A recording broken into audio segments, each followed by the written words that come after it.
Dating యాప్లను పూర్తిగా నిషేధించాలని demand చేస్తూ జనజాగరణ సమితి నేతృత్వంలో శివాజీపాలెం ప్రెసిడెంట్స్ డిగ్రీ కాలేజ్ విద్యార్థులు నోటికి నల్ల రిబ్బన్లు కట్టుకుని మౌన ప్రదర్శన నిర్వహించారు. ఆడవారిని సరుకుల్లా చూపిస్తూ డేటింగ్ యాప్లు మహిళల భద్రతకు ముప్పుగా మారాయని, పేరెంట్స్ నమ్మకాన్ని దెబ్బతీస్తున్నాయని రాష్ట్ర కన్వీనర్ ఎస్ఎల్ఎన్ వాసు అన్నారు. ఇటువంటి ఆన్లైన్ కార్యకలాపాలు భారతీయ సంస్కృతిని దెబ్బతీస్తున్నాయని పేర్కొన్నారు. కేంద్ర ప్రభుత్వం వెంటనే స్పందించి డేటింగ్ యాప్లను నిషేధించేందుకు చట్టం తీసుకురావాలని డిమాండ్ చేశారు. ఈ కార్యక్రమంలో జనజాగరణ సమితి సభ్యులు, విద్యార్థులు పాల్గొన్నారు.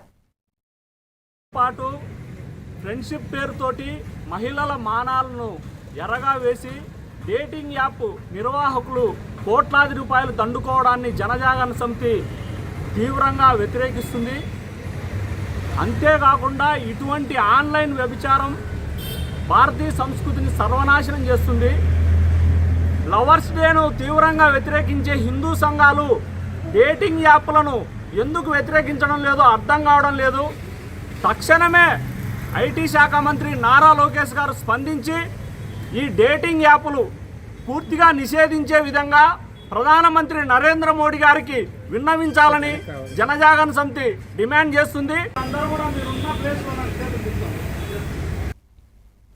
తణుకులో